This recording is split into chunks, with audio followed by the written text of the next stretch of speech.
fomentar a educação. Então, esse trabalho não era apenas o biscoito, era a vida desse cidadão, é a consciência dele no mundo, é a relação dele com a natureza e todo o processo a partir de um biscoito. Eu ia dizer a construção, não. Como é que faz biscoito? A feitura de um biscoito. O que fala? Não é feitura, não. A construção. Como é? É impressionante, tem uma palavra para isso. A construção de um biscoito, a elaboração de um biscoito. O fazimento de um biscoito. Enfim, apenas um biscoito é suficiente para a gente estudar física, química, geografia, biologia, o que você quiser, porque as coisas se conectam. E não se esqueçam que a gente tem uma palavra muito comum hoje, né? Vamos aproveitá-la. Conexão. Nós não vivemos de conexão e de link, então vamos tornar a conexão uma realidade da nossa vida. Bom, vou voltar a colar.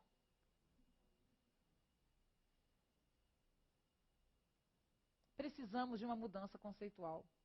Não precisamos de uma mudança apenas na escola. Aí agora a gente deixa a escola, porque a escola, eu usei o argumento do Rui Canário, de que a escola é responsável por essa coisa fraca que nos tornamos, né?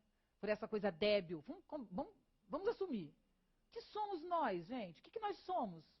Nós somos medrosos, nós somos angustiados, nós temos medo de sofrer, que sofremos o triplo, porque temos tão pavor do sofrimento. Nós odiamos obstáculo, nós odiamos pensar. Odiamos pensar. Nós gostamos do que vem pronto, do que vem mastigado. Nós não sabemos nos relacionar. Nós perdemos a noção do corpo, então nós não temos a capacidade de toque, de visão, de audição. Nós perdemos a noção de solidão, que é o fundamento essencial para a vida. Essa capacidade de existir como pessoa. A dignidade é uma palavra que realmente não tem mais nenhum sentido para quem tem menos de 50, 40, 35 anos. Então, nós perdemos essa noção de que você nasce, você tem um processo de vida. Né? Nós perdemos claramente essa noção. Então, nós não precisamos... A escola, eu trouxe a escola para vocês como uma desculpa. O objetivo aqui não é que a gente vá para a escola transformar a escola, não, porque ela já está se transformando. Ele está mesmo. Eu estou falando tudo isso, mas a escola já está se transformando. Conceitualmente, ela já está passando por essa transformação. Inclusive, no Brasil, a mudança conceitual da educação está diante da mudança estrutural. Tá? A nossa mudança conceitual tem sido interessante. Eu adoraria chegar e dizer para vocês que é um horror, mas não é não. Conceitualmente, há mais ou menos 15 anos, não é recente, há mais ou menos 15 anos que um grupo de pessoas tem pensado a educação no Brasil nacionalmente. E eu admiro essas pessoas e estou aqui para apoiá-las, porque o objetivo é que a coisa funcione independente de quem está fazendo. Mas o que nós precisamos mesmo é de uma mudança conceitual. Nós precisamos aprender, reaprender a ver, a ouvir, a pensar, antes de qualquer maneira. Qual é o modo de que modo nós olhamos as coisas? Nós olhamos de que modo? Eu, que sou uma identidade, uma unidade, né? Um sujeito, dona da minha ação, eu olho para você. Isso é um gesto linear. Então, quando eu olho para ela, eu só olho para ela. E mais, eu é que pratico a ação de olhar, porque eu sou o sujeito da ação. Mas, na verdade, eu só posso olhar para ela, eu só a vejo, se ela se impõe a mim. É ela que me invade. E aí eu vou realmente vê-la como totalidade. Aí eu não estou me separando dela. Existe o ver, eu estou envolvida nessa situação de ver. Então, quando eu digo que eu amo, eu estou dizendo a mesma coisa. Eu amo o João. Então, quem ama sou eu. Alguém aqui ama alguém? Não é verdade. O amor é um afeto muito mais amplo e mais complexo e não está ao seu alcance nem no seu controle. O amor não é uma ação que uma pessoa exerce, não é. Isso não é verdade, nunca foi. Se alguém exerce a ação de amar, você vem aqui na frente, nós vamos colocar você em todos os lugares do mundo, vamos fazer um congresso nacional, a única pessoa que ama sendo sujeito da ação de amar. O amor é fácil usar como exemplo. O amor é fácil. Mas, por isso eu estou usando essa coisa, porque o amor nos domina objetivamente, né? Então você não quer amar, mas ama, você quer esquecer e não esquece, você quer amar e não ama, etc. Mas todas as ações que nós exercemos, elas não estão no domínio do sujeito. Elas não estão. O sujeito participa da ação, ele contribui com a ação, ele incentiva, estimula ou desestimula a ação. Mas essa cisão não existe. Enquanto essa cisão existe, eu acredito que eu sou uma pessoa, um indivíduo, e posso carregar a minha vida para onde eu vou. Por isso eu posso poluir, por isso eu posso agredir, quando, na verdade, quem está sendo vítima disso é todo cidadão. Então você pensa em alguém hiperprivilegiado, por exemplo, o Bill Gates. O Bill Gates não sofre isso? Óbvio que sofre. Porque independente dos... Eu estou falando com imagina, o Bill Gates é um amigo meu íntimo, né? Estou falando aqui porque eu conheço ele muito. Inclusive jantamos semana passada, uma pessoa muito... É porque o Bill Gates é um ícone, não é uma pessoa, né? Então a gente o utiliza dessa maneira. Mas o que eu quero dizer para vocês é que ninguém está privilegiado na nossa sociedade. Ninguém. Porque o pensamento fragmentado, ele afasta o ser humano da única coisa que existe, que é a vida. Essa palavra perdeu também radicalmente o sentido, né? Então, a vida significa orgânica, significa inorgânica, significa planta. Então, se eu estou em relação imediata com a planta, eu tenho que cuidá-la, né? Porque ela sou eu. Aí você pensa, que coisa, que discurso lindo. Mas ele está falando uma coisa tão inovadora e interessante. Não, os índios vivem assim. Os índios têm uma relação que a gente chama de participação, né? Eles têm a relação de participação. Então, o índio olha para o rio, ele se percebe no rio. Ele não vê distinção entre ele e o rio. Claro que ele sabe que ele é ele, o rio é rio. Lógico que ele sabe que ele é ele. Mas o ele não sabe onde o ele termina e onde começa o rio. Então, agredir o rio é agredir o seu próprio corpo. E isso existe entre índios. Mas isso existe também entre orientais antigos, né? Hoje o Oriente já é outra história, mas no pensamento oriental também, as coisas se conectam. E as pessoas se conectam.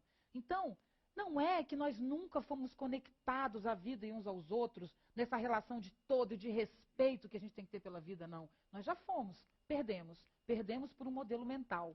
Um modelo mental racional, lógico, que acredita que o homem é sujeito de sua própria ação, quando na verdade não é. Um exemplo outro sobre isso é vizinho, né?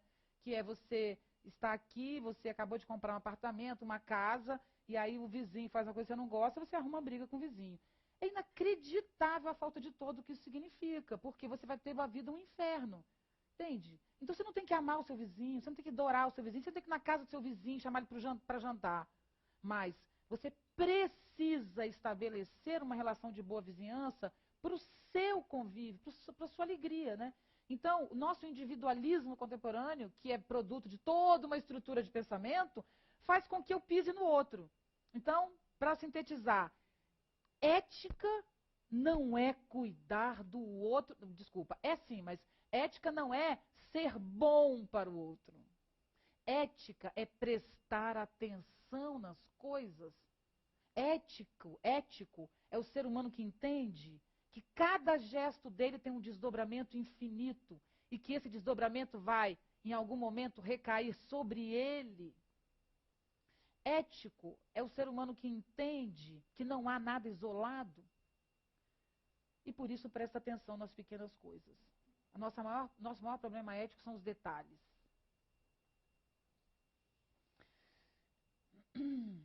Então, precisamos aprender a ver, viver e pensar. Precisamos admitir um novo modelo de homem. Homem e mulher, né?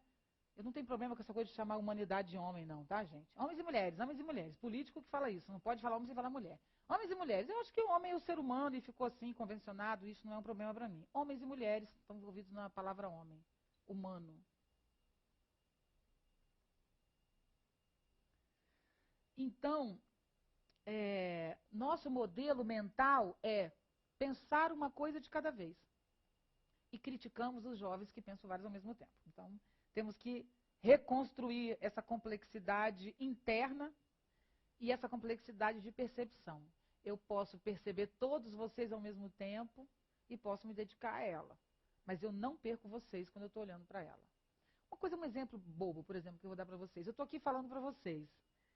Eu estou falando para vocês, para essa plateia do CPFL hoje. Se fosse outra plateia, eu teria dito outras coisas. É isso que é a realidade. Vamos admitir. A não ser que eu tivesse trazido tudo pronto, né? Eu só trago uns rabiscos.